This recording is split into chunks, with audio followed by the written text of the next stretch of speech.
Here at our bird feeders this morning. Little chickadees are coming to get their food. There's another bird feeder over here. And then Mr. Blue Jay back there. They're a little bit more shy. Let me go down the steps here. Alright.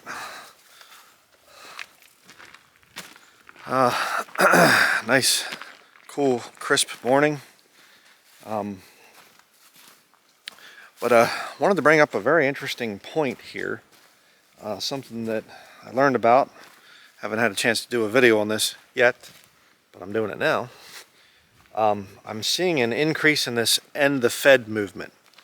Ron Paul was kind of one of the big proponents of this thing of End the Fed, and he's been saying it for years. And of course, G. Edward Griffin was really the one that most people would credit with really exposing the Federal Reserve System with the Creature from Jekyll Island, that book. And the whole thing is that the Federal Reserve, just kind of explain it if you don't know, the Federal Reserve that prints the money here in America is a private, run-for-profit bank. It is not part of the federal government, and they charge interest on the money that they print and give to the government, and then you never pay the interest off. You just get into more and more debt. And as I speak right now, the debt of the federal government that they owe to the Federal Reserve, essentially, I guess, if you can say it that way, is approaching 36 trillion. Might have even gone to 36 trillion by now, I don't know. But it was very close to $36 trillion of unpayable debt. And the interest on that debt is just under $1 trillion. Absolutely insanity. Or absolute insanity, rather, say it that way. Just complete, crazy, nutty insanity. But that's what happens when you have a corrupt banking system. And I'm reading a book on economics right now, which I'll be showing in the future in a video. It's a really good book. And that book goes into it's talking about the history of central banking and things. And you might not think that that's significant for a Christian to learn about. You might say, well, I don't understand. What's the big deal? Who cares about banking? Let's make it about salvation, the gospel, and everything else. But you see, the prophecy in Scripture is that there would come a day where there is a digital currency called the Mark of the Beast. Now, they might not call it the Mark of the Beast, but that's what it is. There would be a man, a fake Christ, that shows up on the earth, and that people would worship him, and they would take a mark and be part of his financial system. So the Antichrist, his servants, for centuries now, have been building this coming kingdom. And it's the ultimate slavery. Go back into the 1800s and you take a slave, and the slave runs away from his master. Well, he goes some other place, he gets some money, he can buy and sell. Not so in this coming time. What the Bible prophesies for the future is a cashless system, a mark that is required to be taken, and you can't buy or sell unless you have that mark. But it's not just the mark, it's also worship of the beast and his image. All right, so at some point in time in the past, people looked and they said, I don't even understand how that would work. We have, different ways of transacting. We can barter, we can do whatever. How would it work that you could actually have some kind of a mark that would prohibit you from buying and selling and force you to worship somebody? It seemed ridiculous in the past. Not so anymore. But here's my theory with how this thing goes, and I'm going to back it up with science. Okay? This whole thing of the Trump movement right now, and their, make America great again and all this other stuff, some of it will be positive. It always is. You don't put toxic waste or something in a mousetrap. You put good food. cheese or peanut butter or something like that in a mousetrap. That's what you do. So if you want to trap people, if you want to ensnare people, then you put something out there that would be positive for them. So, end the Fed, we need to audit the Fed. The Fed's never been audited, we need to end them. We need to pay their debt back and whatever else, and then what? Well, we should have a gold and silver backed currency or something, and not like the Fed or whatever else that they're, we don't have $36 trillion of gold in the vaults there at Fort Knox, to back up the debt. We don't have that. If you think that we do, then you're kidding yourself. But, we should end the Fed and we can come out with a new currency or whatever else. That's not what they want.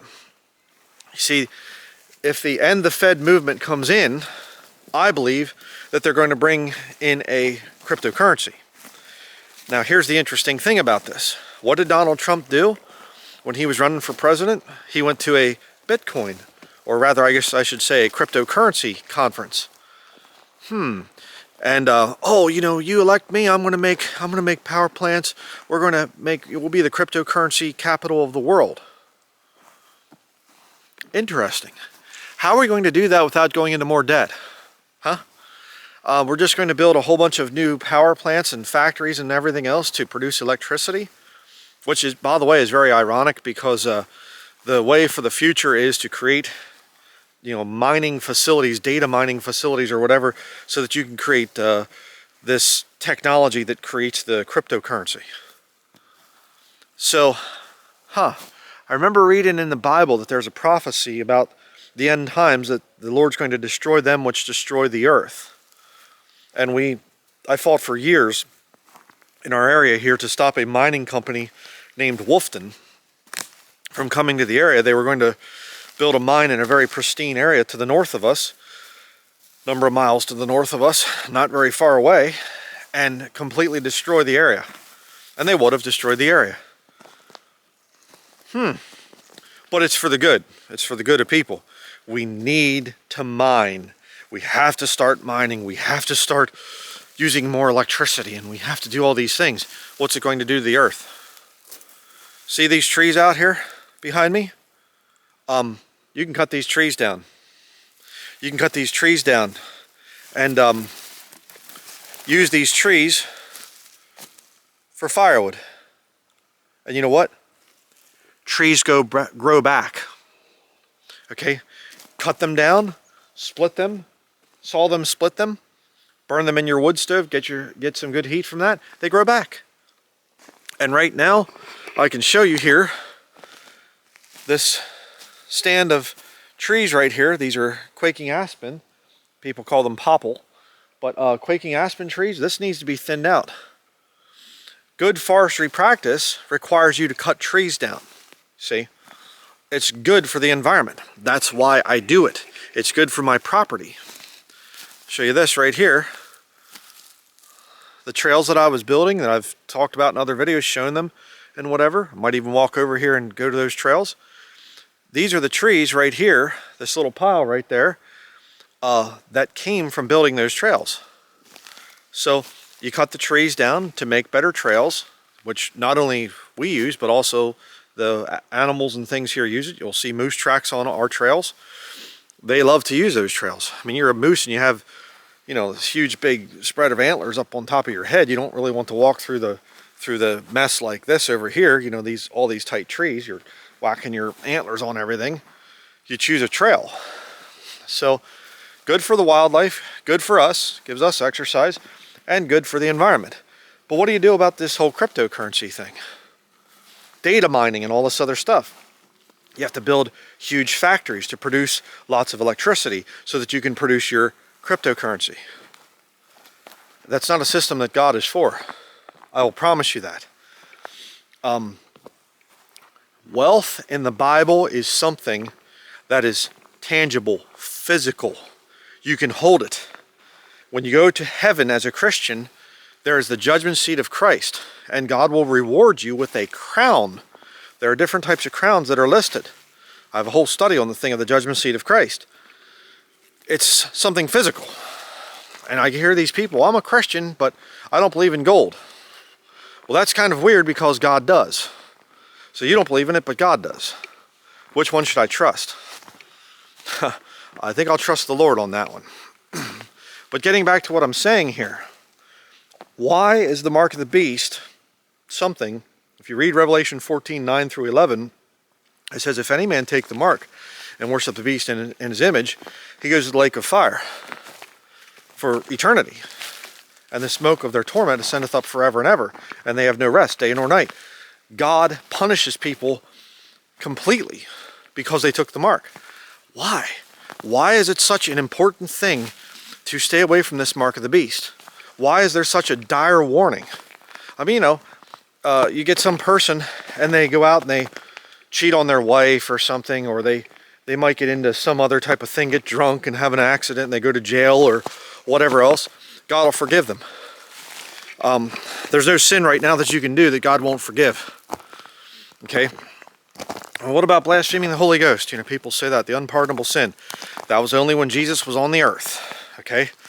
Read the context. Again, I have a whole study on the unpardonable sin. It is not possible right now. Okay? So you can just take a chill pill, as I used to say back when I was a teen. Don't have to worry about that. There's no unpardonable sin right now. Okay? But this mark of the beast that's coming, the reason it's such a serious sin is because when you take that mark and you worship the beast in his image, you're worshiping Satan in the flesh, basically. The devil gives him his seat and power and great authority. Revelation 13 talks about it. So there's that. That's bad.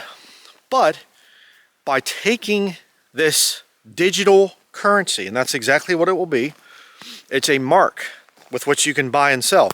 It's not anything of real value. It's, you know, they say, well, gold is just perceived value. It's just, you know, it's only valuable because people think it is. No, gold has always been valuable. It has thousands of years of history to prove that, okay? And don't tell me somebody's out here walking around on my property and they look and they see a big gold nugget or something and they discover gold on my land. Don't tell me that they wouldn't say, oh, it's gold, gold. Or, you know, you're looking and there's a gold necklace laying there or something. And people just go, I don't need that gold over there.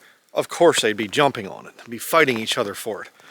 Gold is part of how God created us. We understand that gold is value, okay?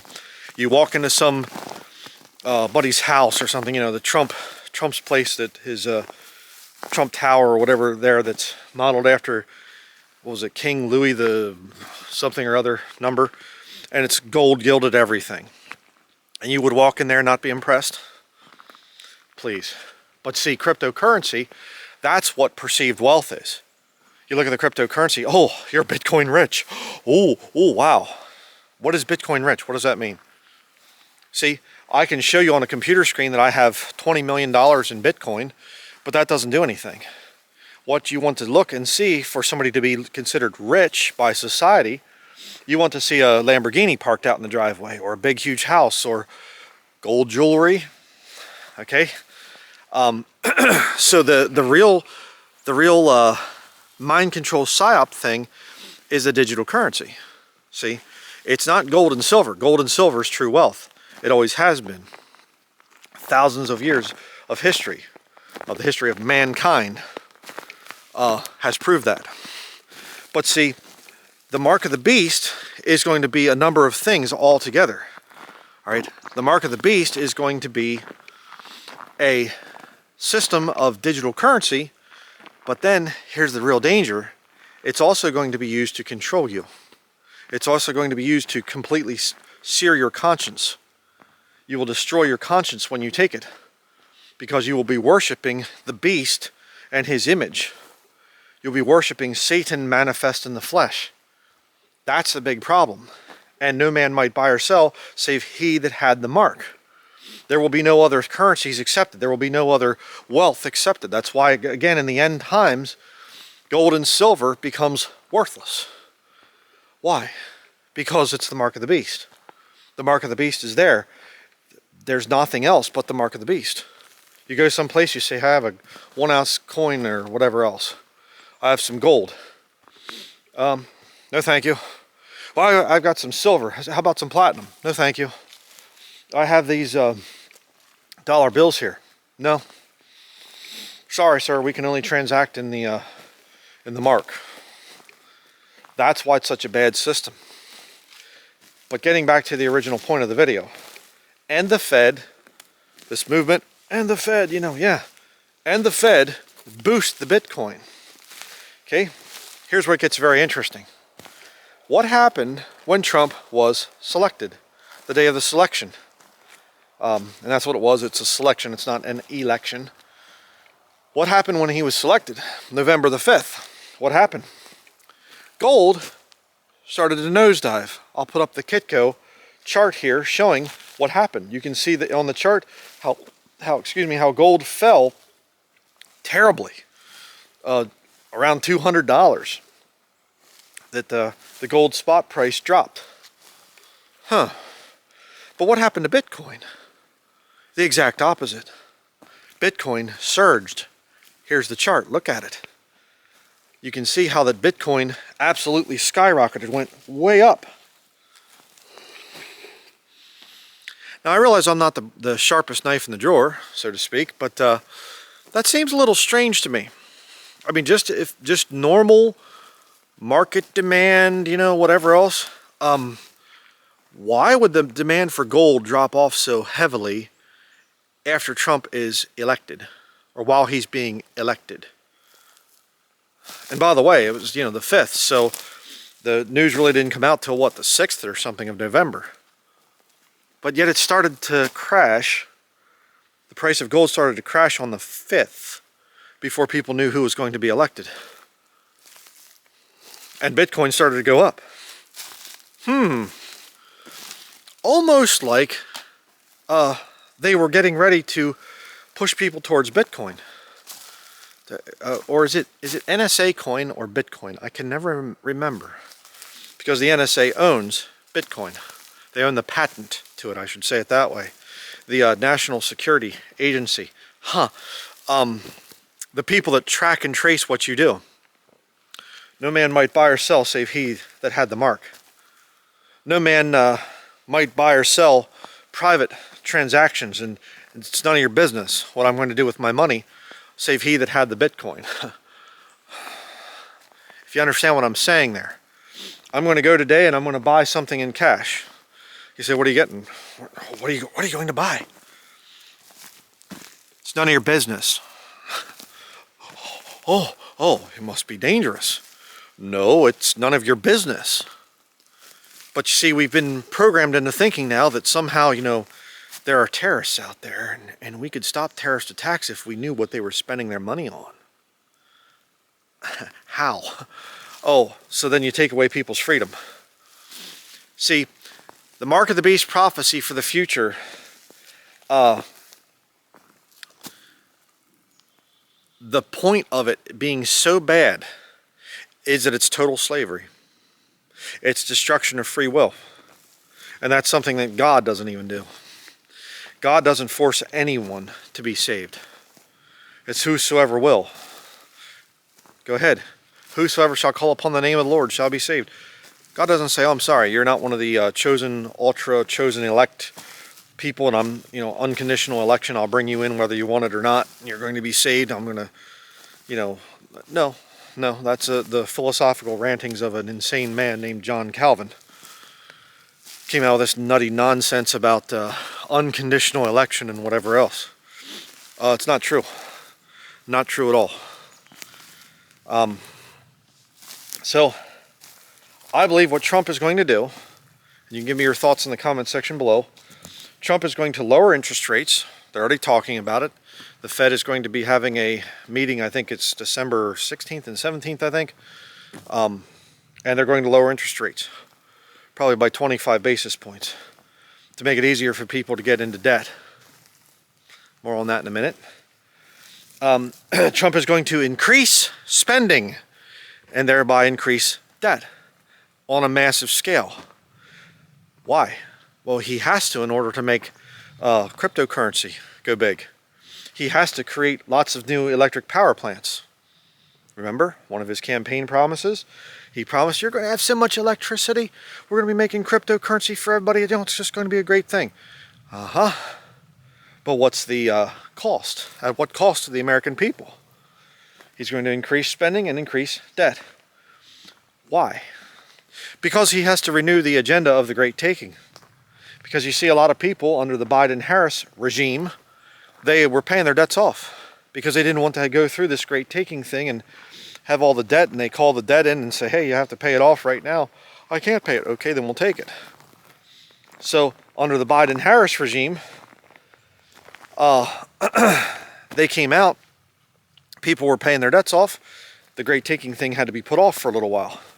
But when Trump comes in, and he'll say, oh, it's the best economy in American history, like he did the first time. And he was lying. It wasn't the best economy ever. That's a lie. Why would he lie like that? I'll let you fill in the blank there. But, so it's going to come out, and it'll be, you know, we need to increase this debt and whatever else to, you know, we have to for America's future. It's good. It'll be good for us and good for our future and things. And trust me, everything's fine. The economy's never been better. I mean, both administrations, last two regimes, have said the same thing. Best economy ever. We created the strongest economy.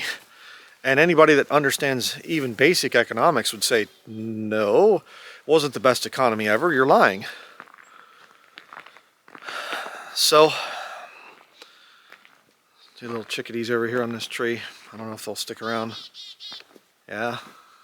Good morning. So, just, it blows my mind how people fall for things like this. But I will say a few more things here and then I'll stop. But to me, cryptocurrency is digital slavery. It is. And I will not ever have cryptocurrency. I don't care one bit about becoming Bitcoin rich. I believe in having privacy when it comes to my spending. What I do with my money is my business and no one else's. I work very hard to put out videos. I work very hard here on my property to get work done, and no one has the right to come and ask me what I'm doing with my money. Nobody. And I find it rather insulting to think of being tracked and traced like I'm some kind of an animal. I mean, I drive past the farmer fields up here and you see the cattle and they have the little yellow tag on their ear, you know.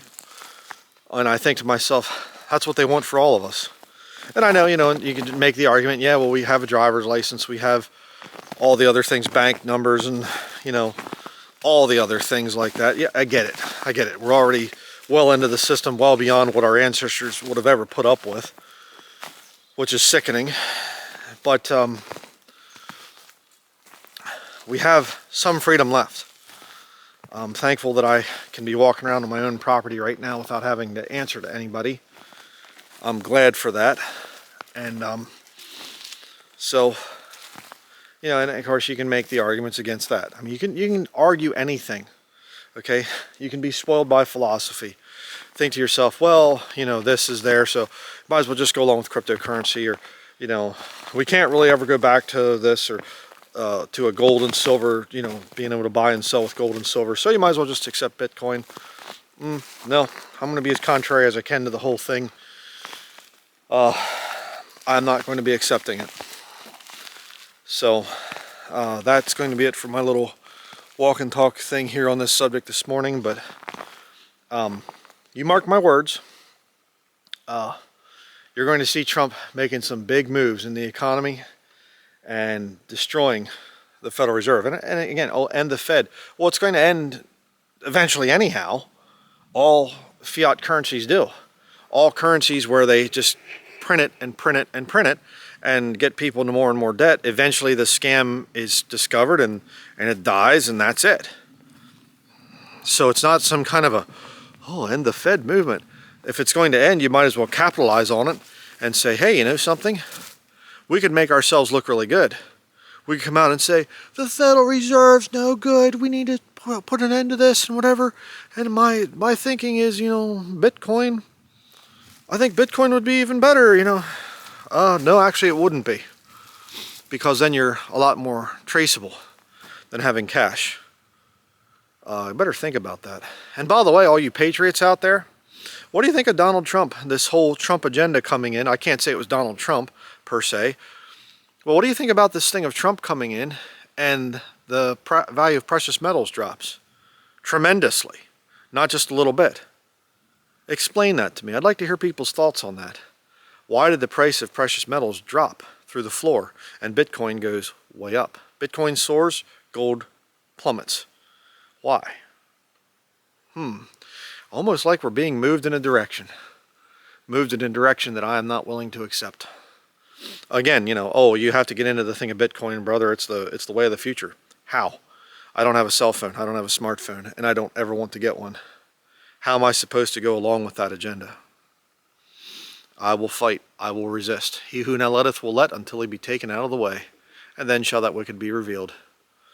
Okay, 2 Thessalonians chapter 2. My job is to hinder the Antichrist system, and that is what I'm going to do.